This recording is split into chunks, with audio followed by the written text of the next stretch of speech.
இந்த போயிட்டு இருக்கு பாத்தீங்களா, இந்த வீடியோவை பார்த்த பிறகு கண்டிப்பா உங்களுக்கு வந்து குபீரன்ட்டு ஒரு பக்கம் சிரிப்பு வந்துரும். இன்னொரு பக்கம் வந்து ஒரு சிலர் வந்து கடுமையாக கோவப்படுவீங்க.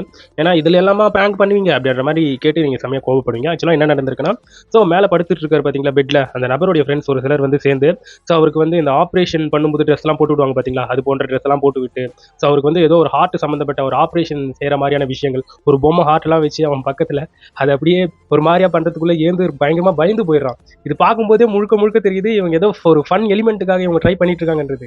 ஸோ இது வந்து பார்க்கறதுக்கு ரொம்ப ஃபன்னா இருக்கு. பட் அது வந்து ஒரு பிராங்க் மாதிரி தெரியல, எல்லாமே ஆல்ரெடி பிளான்ன்ற மாதிரி தான் தெரியுது. பட் செம்ம சிரிப்பா இருக்கு தெரியுமா.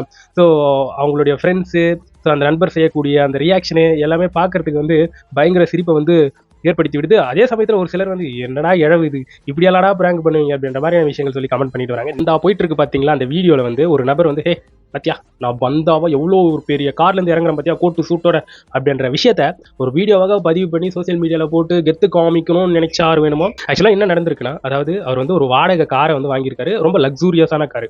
ஸோ அதுலேருந்து கெத்தா கோட் சூட்டோட நம்ம இறங்கலாம் அப்படின்ட்டு அவர் என்ன பண்ணுறாருன்னா, ஒரு பாக்ஸில் ஒரு ஃபோனை வந்து கரெக்டாக கேமரா ஆங்கிளில் கேமராலாம் ஆன் பண்ணி விட்டு அந்த ஃபோனை நிற்க வச்சுட்டு ரோட்டில் வச்சுட்டு போயிடுறாரு.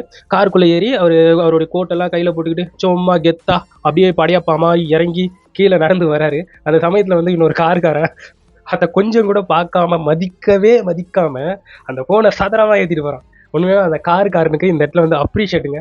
எதுக்கு நான் ரோட்டில் வந்து தேவையில்லாத பந்தா, அதுக்கப்புறம் அடுத்தவங்களை டிஸ்டர்ப் பண்ணுறதுன்ட்டு, எதுக்கு இது போல பர்சனுக்கெல்லாம் இப்படி தான் பாடம் வந்து புகட்ட வேண்டும். ஸோ எனக்கு தெரிஞ்சு அந்த கார்காரர் வந்து தெரியாம தான் பண்ணியிருப்பாருன்ட்டு நான் நினைக்கிறேன். ஏன்னா இவன் போனை தூக்கி கீழே வச்சுட்டு போனா எவனுக்கு கண்டு தெரியும். ஸோ செஞ்சு விட்டு போயிட்டாப்புல.